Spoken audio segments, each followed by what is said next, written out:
আমরা চাই আপনার সাথে প্রতিরক্ষা বাহিনীর সুসম্পর্ক বজায় থাকুক, রাষ্ট্রে একটা ব্যালেন্সড অবস্থা থাকতে হবে। আমরা নির্বাচনকে সামনে রেখে কোনো রকমের ঝুঁকির মধ্যে আমরা যেতে চাই না, যেতে পারবো না, সেটা আমরা এফোর্ড করতে পারবো না। পতিত স্বৈরাচার এবং তাদের দোসর একটি দেশ এই সুযোগ নেওয়ার জন্য বসে থাকবে। সুতরাং আমাদেরকে একদম অতি বিপ্লবী হলেও চলবে না, আমাদেরকে বাস্তবতার নিরিখে আমাদের পদক্ষেপটা দিতে হবে।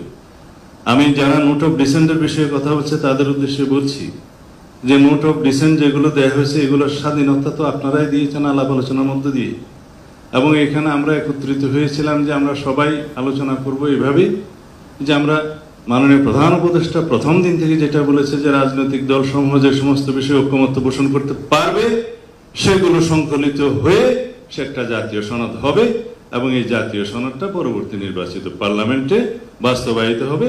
তার আগ পর্যন্ত এই সরকারের হাতে যেগুলো করার ক্ষমতা থাকবে অর্ডিন্যান্স জারির মধ্য দিয়ে বা নির্বাহী আদেশের মধ্য দিয়ে সেগুলো বাস্তবায়িত ইতিমধ্যেই হবে এবং হচ্ছে প্রতিনিয়ত। সুতরাং একটা সংসদ অতি অবশ্যই জরুরি সেগুলো বাস্তবায়নের জন্য। এখন কেউ বলছে এই সংসদকে কনস্টিটিউয়েন্ট পাওয়ার দিতে হবে, সেই জন্য অনেক কষ্ট করে একটা পদ্ধতি বের করেছে বহুদিনের ব্রেইনস্টর্মিং এর মধ্য দিয়ে। সেটা কি হতে পারে?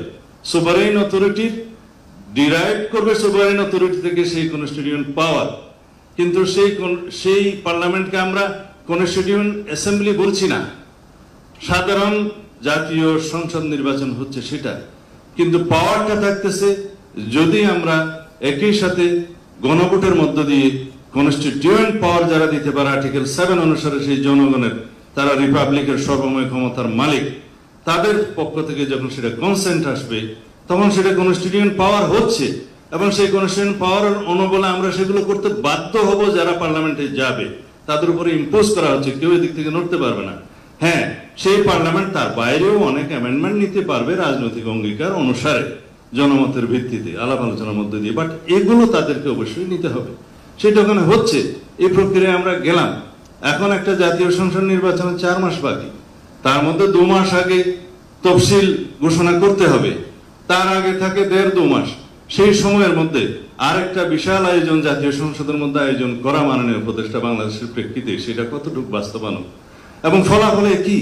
সারা সমগ্র দেশের জনগণ সংস্কারের জন্য বসে আছে, সংস্কারের পক্ষে, সমস্ত রাজনৈতিক দল সংস্কারের পক্ষে, জাতি পক্ষে। এখানে নেগেটিভ ভোট কয়টা পড়বে হাতে গোনা যাবে, সবাই পজিটিভই দেবে। বাকি রইল নোট অফ কনসেন্টের জন্য।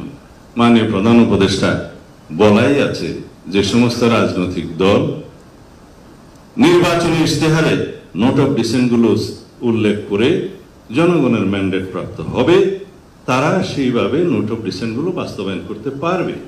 আপার হাউস চাই, 100 সদস্যের চাই, কিন্তু সেই নিয়োগ প্রক্রিয়া বা মনোনয়ন প্রক্রিয়া বা নির্বাচন প্রক্রিয়া নিয়ে একটু নোট অফ ডিসেন্ট আছে, 2 রকম প্রক্রিয়া আছে, এগুলোই সামান্য নোট অফ ডিসেন্ট। এখন যদি প্রতিটা প্রশ্ন গণভোটে আসে, সেই গণভোট একটা অসংখ্য প্রশ্নাবলীর একটা সংকলিত বই হয়ে যাবে, আর ব্যালট থাকবে না।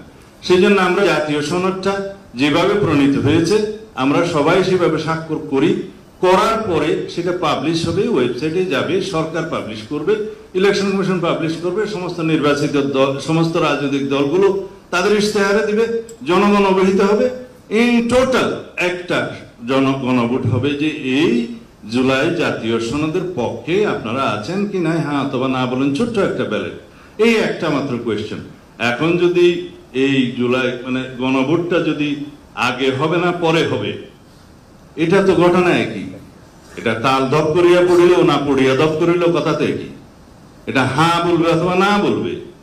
এখন যদি একই দিনে একটা ছোট্ট ব্যালটে গণভোট হয়, সেটা আমাদের জন্য সবচেয়ে সুবিধাজনক এবং আলাদা ব্যয়বহুল হবে না, আলাদা ম্যান পাওয়ার অ্যারেঞ্জমেন্ট করতে হবে না, আলাদা নির্বাচনী বাক্স হবে না, আলাদা বুথ চেম্বার হবে না, এবং সমস্ত জনবল হবে না, অনেক কিছুই হবে না আরেকটা নির্বাচনের মতো।